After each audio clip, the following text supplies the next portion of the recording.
पालिका उच्च माध्यमिक आदर्श विद्या मंदिर आदर्श नगर मालपुरा की ऑनलाइन कक्षाओं में आपसे विद्यार्थियों का हार्दिक स्वागत अभिनंदन।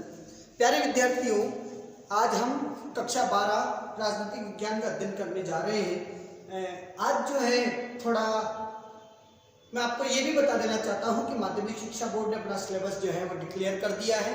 उसमें 40% जो है वो पाठ्यक्रम को हटाया गया है और शेष 60% पाठ्यक्रम जो है आपके रखा है। पूर्णांक वही है, प्राप्तांक वही है। मैं आपको फिर बता देना चाहता हूँ कि प्रश्न पत्र जो है वही 80 नंबर का होगा, 20 नंबर का सत्रांक जाएगा। ये सत्रांक होंगे, कुल मिला करके 100 नंबर का आपका जो है पूर्णांक होगा। 80 में से जो परसेंटेज आपका 40 जो हटाया गया है उसको जो है 60 में इंक्लूड कर दिया गया है। अभिप्राय यह है कि वो पार्ट जो है जो 2 नंबर के आते थे वो 4 नंबर के हो जाएंगे, उनमें बड़े क्वेश्चन आ जाएंगे। सेम पैटर्न है, प्रश्न वैसे ही आएंगे। फर्क ये है कि जो 40% में जो पार्ट आते थे उन पार्टों को पढ़ना नहीं है, उन 60 को अच्छे से पढ़ना है। वैसे का वैसा होगा। तो आज हम जो अध्ययन करने जा रहे थे, पूर्व में हमने जो माध्यमिक शिक्षा बोर्ड के सिलेबस के आने से पूर्व हमने जो पढ़ा था उनमें जो पॉलिटिकल साइंस में जो हटाया गया है वो केवल धर्म नामक का पहली इकाई का जो हमारा टॉपिक था धर्म, उसको उन्होंने हटाया है। शेष ऐसे का ऐसा है जिसमें प्रमुख अवधारणाओं में जो है वो अवधारणाएं जो रखी है उन अवधारणाओं की बात करें तो न्याय, शक्ति, सत्ता, वैधता, धर्म को हटा दिया है, स्वतंत्रता और समानता। तो स्वतंत्रता का ये टॉपिक हम पहले पढ़ चुके थे। आज हमें पढ़ना है इक्वलिटी, समानता क्या है और समानता किसे कहते हैं, समानता के प्रकार, समानता की जो विशेषता है उसका अध्ययन हम करने जा रहे हैं। देखिएगा कि समानता की अवधारणाओं की उत्पत्ति विशेषाधिकार प्रथा के विरुद्ध प्रतिक्रिया के रूप में हुई। समानता की अवधारणा की जो उत्पत्ति है वो जो विशेष अधिकार, जैसे मान लीजिए कि जातीय आधार पर जो विशेष अधिकार दिए जाते थे, जाति के आधार पर विशेषाधिकार थे, उन विशेषाधिकारों को समाप्त करना, उन विशेषाधिकारों को समाप्त करने के आधार के लिए ही इक्वलिटी की बात की जाती है। जैसे मान लीजिए कि पहले यदि भीमराव अम्बेडकर की जो पुस्तक है द कास्ट ऑफ डिवाइडेशन, जातियों का वर्गीकरण, काम के आधार पर जातियां बनाते थे, तो उनका मतलब है कि अब किसी भी व्यक्ति को कोई भी काम करने का अधिकार है। ऐसा नहीं है कि एक विशेष पर्टिकुलर जाति जो उसको माने। तो प्रकृति ने भी सभी मनुष्यों को जन्म से समान उत्पन्न किया है और यहाँ आने के बाद उन्हें विशेष अधिकार क्यों, इसके विरोध में ही जो प्रतिक्रिया हुई वो समानता थी। असमानता का निर्माण मानव निर्मित परिस्थितियों के कारण होता है। मानव अधिकारों ने घोषणा पत्र में कहा गया, मानव अधिकार के जो घोषणा पत्र थे उनमें कहा गया है कि मनुष्य स्वतंत्र और समान पैदा हुए हैं और वे अपने अधिकारों को इसी में भी स्वतंत्र और समान रहते हैं। अमेरिका की स्वतंत्रता की घोषणा 1776 ईस्वी में हुई। अमेरिका भी एक उपनिवेश था और उसने जो स्वतंत्रता है 1776 ईस्वी में प्राप्त की और उसमें कहा गया था कि हम सभी जो है हम इस सत्य को स्वयं सिद्ध मानते हैं कि प्रकृति ने सभी मनुष्य को समान उत्पन्न किया है। उसके बाद देखते हैं समानता का अर्थ क्या है। मीनिंग ऑफ इक्वलिटी, समानता उस परिस्थितियों का नाम है जिसके कारण सभी जो है व्यक्तियों को अपने व्यक्तित्व के विकास हेतु समान अवसर प्राप्त हो सके। वास्तव में यूं कहें कि प्रत्येक व्यक्ति अपने जो व्यक्तित्व का डेवलपमेंट कर सके, अपनी पर्सनालिटी के डेवलपमेंट की बात कर सके, उन्हें वो सारे अवसर मिलने चाहिए। साथ ही सामाजिक विषमता के कारण जो उत्पन्न होने वाली असमानताएं उन्हें समाप्त कर दे। जातीय आधार पर जो असमानताएं हैं, जैसे जातीय आधार पर जो छुआछूत है उसको सबको समाप्त किया जाए। समाज में सभी व्यक्ति को एक समान किए जाने की अवधारणा संभव नहीं है। प्रकृति ने सभी लोगों को शारीरिक और मानसिक रूप से समान योग्यता भी नहीं दी है। लास्की के अनुसार देखिएगा, ये ध्यान रखिएगा, इसको अंडरलाइन कर लीजिएगा कि लास्की बोधे ने क्या कहा है। लास्की कहते हैं कि समानता का अर्थ यह नहीं है कि प्रत्येक व्यक्ति के साथ एक जैसा व्यवहार किया जाए। देखिएगा कि समानता का अर्थ ये नहीं है कि प्रत्येक व्यक्ति को आप समान व्यवहार करें, जबकि क्या है कि प्रत्येक व्यक्ति को समान वेतन दिया जाए, चाहे वो नीची जात का हो, चाहे ऊंची जात का हो, चाहे गरीब हो, चाहे अमीर हो। उसके कार्य के आधार पर उसके वेतन की वृद्धि की जाए। यदि एक मजदूर का वेतन प्रसिद्ध वैज्ञानिक या गणितज्ञ के बराबर कर दिया जाए तो इससे समाज का उद्देश्य ही नष्ट हो जाएगा। इसलिए समानता का यह अर्थ है कि कोई विशेष अधिकार वाले वर्ग नहीं रहे, सबको उन्नति के समान अवसर प्राप्त हो, सबको अपनी एबिलिटी दिखाने का समान अवसर उसे मिले। ऐसा लास्की महोदय ने अपनी बात में ये बात कही। आगे बात करते हैं कि समानता के आधारभूत तत्व कौन कौन से हैं। समानता के आधारभूत तत्व क्या है? बेसिक एलिमेंट्स ऑफ इक्वलिटी, समान लोगों के साथ समान व्यवहार ही समानता है। समान लोग हैं, उनके साथ समान व्यवहार किया जाए, ये समानता है। सभी लोगों के डेवलपमेंट के समान अवसर उन्हें प्राप्त हो, उन्हें विकास के सारे अवसर उन्हें दिए जाए, समान अवसर उन्हें मिले। दूसरा, समाज और राज्य जो है वो सभी लोगों के साथ समान आचरण एवं व्यवहार करें, कि समाज और राज्य जो है प्रत्येक व्यक्ति के साथ अलग अलग व्यवहार नहीं करेगा, वो सभी के साथ समान व्यवहार करेगा, समान आचरण उसका होगा, सभी के लिए अलग अलग योजनाएं नहीं आएगी, सभी के समान रूप से योजना आएंगी। कि बात करते हैं इक्वलिटी के बाद सभी लोगों के विकास के समान अवसर मिले, मानवीय गरिमा और अधिकार को समान संरक्षण प्राप्त हो।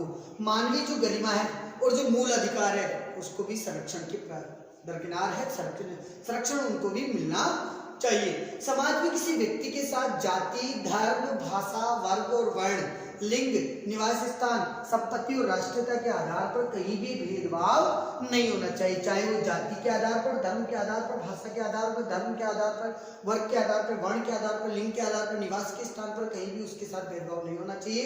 प्रत्येक व्यक्ति को समाज में समान महत्व दिया जाना चाहिए। उसके बाद करते हैं समानता के प्रकार, काइंड्स ऑफ इक्वलिटी। समानता के कितने प्रकार हैं? समानता के विविध प्रकारों का जिक्र राजनीतिक चिंतकों ने किया है, जिन्हें समेकित रूप से इन रूपों में देखा जा सकता है। पहला है नागरिक समानता, जिसे हम कह सकते हैं सिविल इक्वलिटी। राज्य के सभी नागरिकों को नागरिक अधिकार प्राप्त होते हैं और राज्य अपने नागरिकों के साथ समान रूप से समानता दिखाता है, कोई भेदभाव नहीं करता, जिससे नागरिकों के मन में राज्य के प्रति विश्वास जो है वो उसकी भावना कायम हो जाती है। विधि के शासन की स्थापना द्वारा नागरिक समानता को स्थापित किया जा सकता है। हमारे देश में संविधान द्वारा मौलिक अधिकारों के अंतर्गत अनुच्छेद 14 द्वारा सभी नागरिकों को विधि के समक्ष समानता और विधि का समान संरक्षण का अधिकार दिया गया है। मौलिक अधिकारों के तहत अनुच्छेद जो 14 है, उस अनुच्छेद 14 में कहा गया है मूल अधिकारों में कि विधि के समक्ष सबको समान और विधि के समान संरक्षण का अधिकार उन्हें दिया जाता है। समानता का अधिकार जिन्हें हमने 14 के अनुच्छेद में कहा। उसके बाद आता है राजनीतिक समानता। राजनीतिक समानता की बात करें तो राज्य के सभी नागरिक जो है उनको बिना किसी भेदभाव के राज्य के कार्यों में भाग लेने की समानता हो। सभी वयस्क नागरिक जो कि अन्य योग्यताएं पूर्ण करते हो को समान रूप से मत देने का अधिकार है। निर्वाचन हेतु अपनी अभ्यर्थना, अपनी अर्जी देने का अधिकार है और सार्वजनिक पदों को प्राप्त करने का अधिकार है। राजनीतिक समानता प्रजातंत्र की आधारशिला है। यदि आप करें तो राजनीतिक जो समानता है वो क्या है? लोकतंत्र की मेन बेसिकली फंडामेंटल है, या यूं कहूं कि उसकी प्रजातंत्र की आधारशिला, लोकतंत्र की आधारशिला है। उसके बाद आता है सोशल इक्वलिटी, सामाजिक, जो कि अब हालिया में तो ये देखने को मिलती है, लेकिन पुराने जमाने में या पुराने समय की बात करें तो वहाँ सोशल इक्वलिटी नहीं हुआ करती थी। सामाजिक दृष्टि से सभी जो व्यक्ति हैं वो समान हो, किसी को विशेष अधिकार प्राप्त नहीं हो, समाज में सभी को विकास के समान अवसर मिले और सहभागिता मिले। इससे सामाजिक न्याय की अवधारणा परिपक्व होगी। उसके बाद आता है प्राकृतिक समानता। प्राकृतिक समानता की बात करें तो वो आती है नेचुरल इक्वलिटी, कि मनुष्य जो है उसका जन्म सबके, प्रकृति ने मनुष्य को समान दृष्टिकोण में रखा है, समान रूप से रखा है। और कैसे रखा है देखिएगा कि इस अवधारणा के प्रतिपादक मानते हैं कि प्रकृति ने सभी को, मनुष्य को समान बनाया, उनमें एक जैसा शरीर, एक जैसी बुद्धि और कालांतर उनमें जो अंतर दिखता है वो सामाजिक परिस्थिति की भिन्नता का परिणाम है। प्राकृतिक समानता का सिद्धांत सबसे ज्यादा मतभेद भिन्न युक्त है। प्रकृति सभी को समान पैदा भी नहीं करती है और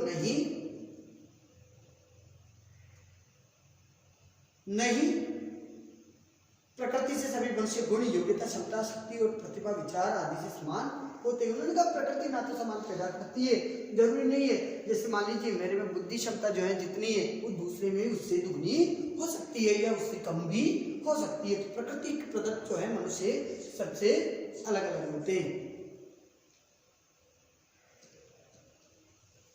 सबके विचार और ठोस अलग अलग हो सकते हैं। अगला आता है आर्थिक समानता, इकोनॉमिक इक्वलिटी। ये समानता अन्य सभी समानताओं का आधार है। आर्थिक समानता के अभाव में राजनीतिक नागरिक और एवं सामाजिक समानता अर्थहीन है। संपत्ति का समान वितरण और सभी को समान वेतन आर्थिक समानता नहीं है। ये अवसर की समानता है, अर्थात सभी लोगों को कार्य करने के समान अवसर उपलब्ध करवाए जाए, सभी व्यक्ति को न्यूनतम आवश्यकता की पूर्ति हो, उसके वर्ग के आधार पर उसका पेमेंट किया जाए, ये आर्थिक समानता में होता है। लेकिन वेतन जो है वो समान होना चाहिए। सामाजिक समानता अर्थहीन होती है, जबकि राजनीतिक नागरिक जो है उसमें इक्वलिटी होनी आवश्यक है। आगे आता है सांस्कृतिक समानता, कल्चरल इक्वलिटी। राज्य द्वारा बहुसंख्यक एवं अल्पसंख्यक दो वर्ग डिसाइड किए गए हैं। अल्पसंख्यक यानी जिनकी संख्या कम है, बहुसंख्यक जिनकी संख्या अधिक है। समानता का व्यवहार करना सांस्कृतिक समानता की श्रेणी में आता है। ये अपनी भाषा, लिपि, संस्कृति और सामाजिक परिवेश के संरक्षण के समुचित अवसर जो है उन्हें प्रदान किए जाए। हमारा संविधान सांस्कृतिक समानता हेतु मौलिक अधिकार का प्रावधान करता है। उसके बाद आता है कानूनी समानता, लीगल इक्वलिटी। प्रजातांत्रिक राज्यों में कानूनी समानता की स्थापना करके ही विषमता का अंत किया जा सकता है। इसका तात्पर्य है कानून के समक्ष समानता और कानून को समान संरक्षण देना। कानून के समक्ष समानता का आशय है बिना किसी भेदभाव के नागरिकों को कानून के समक्ष समानता समझाना, जिससे कि विधि का जो शासन है, रूल ऑफ लॉ, कानून क्या कहता है, विधि क्या कहती है, उसकी स्थापना हो सके।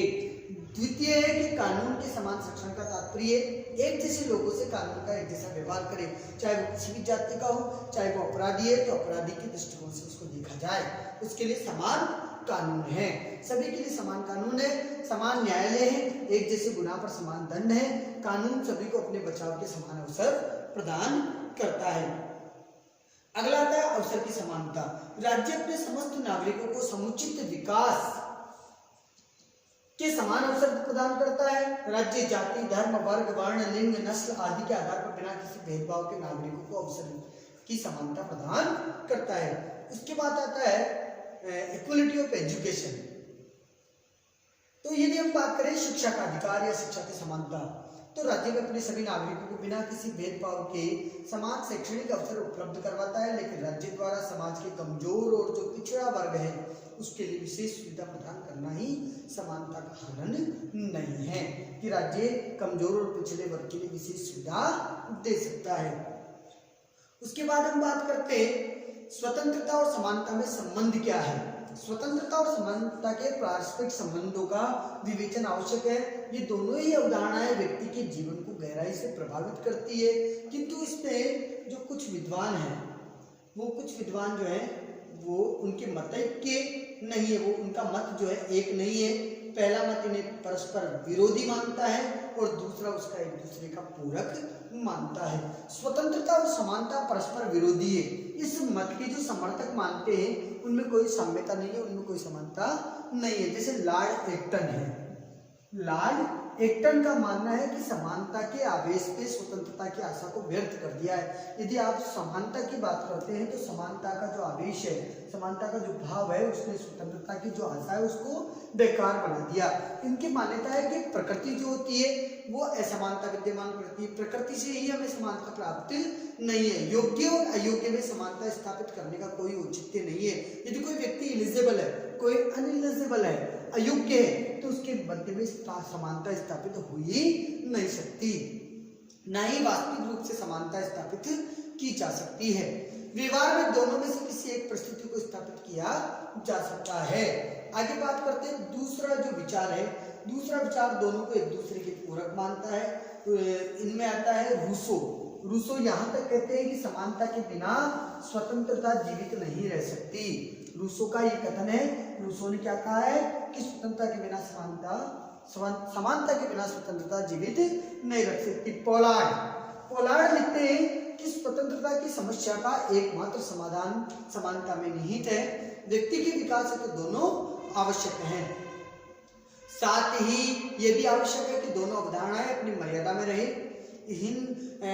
हिंदुस्तान के अच्छे विचारक रहे महात्मा गांधी का विचार भी उस समय योग्य था कि स्वतंत्रता का नियंत्रण का अभाव नहीं अपितु व्यक्तित्व के विकास की अवस्थाओं की प्राप्ति है। नियंत्रणहीन स्वतंत्रता स्वच्छंदता है तो बंधन युक्त स्वतंत्रता निरर्थक है, बेकार है। राजनीतिक समानता के बिना स्वतंत्रता अर्थहीन हो जाती है, बेकार हो जाती है। नागरिकों का बड़ा जो समूह है वो बड़ा समूह जो है वो कहीं ना कहीं नागरिकों का बड़ा समूह जो है वो शासन की भागीदारी से वंचित हो जाएगा और वही नागरिक समानता के अभाव में स्वतंत्रता का उपयोग करने के अवसर भी हमें नहीं मिलेंगे। दूसरी ओर सामाजिक समानता के अभाव में स्वतंत्रता कुछ लोगों को विशेष अधिकार बन गई है और आर्थिक समानता की अनुपस्थिति में संपत्ति का केंद्रीयकरण जो है पूंजीपतियों के हाथों में हो जाने से समाज उन पर आश्रित हो जाएगा। अल्बर्ट डीन नाम का ये व्यक्ति है, जो अल्बर्ट डीन ने जो कहा है वो ये उनका मत ये है कि दोनों के संबंधों में स्पष्ट वो कहते हैं कि स्वतंत्रता में समानता निहित है। स्वतंत्रता और समानता में कोई द्वंद्व नहीं है, कोई एक दूसरे की जो है अलग अलग वाला भाव नहीं है, एक दूसरे से वो पृथक नहीं है, वरन एक ही आदर्श के दो तत्व प्रिंसिपल्स हैं जिनके दो आइडियोलॉजी हैं, दो तत्व हैं, दो विचारधाराएं हैं जो सामने आती हैं। आगे देखिएगा हम महत्वपूर्ण बिंदुओं को पढ़ते हैं जिनमें यूं लिखा है कि स्वतंत्रता शब्द अंग्रेजी की लिबर्टी का हिंदी रूपांतरण है जिसका अर्थ है बंधनों का अभाव। भारतीय स्वाधीनता संग्राम में बाल गंगाधर तिलक का उद्घोष है कि स्वतंत्रता मेरा जन्मसिद्ध अधिकार है, मैं इसे लेकर के रहूंगा। स्वतंत्रता के दो विचार हैं, बंधनों का अभाव और युक्तियुक्त बंधनों का होना।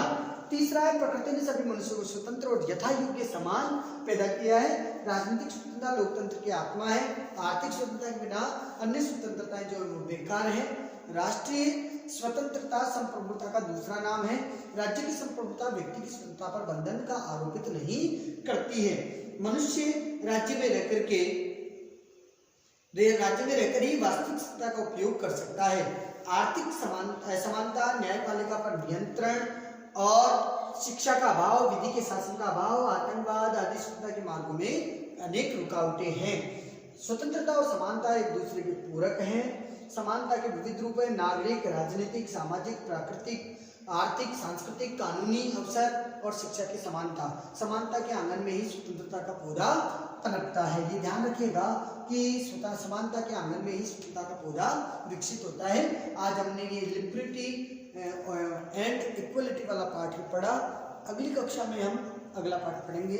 धन्यवाद।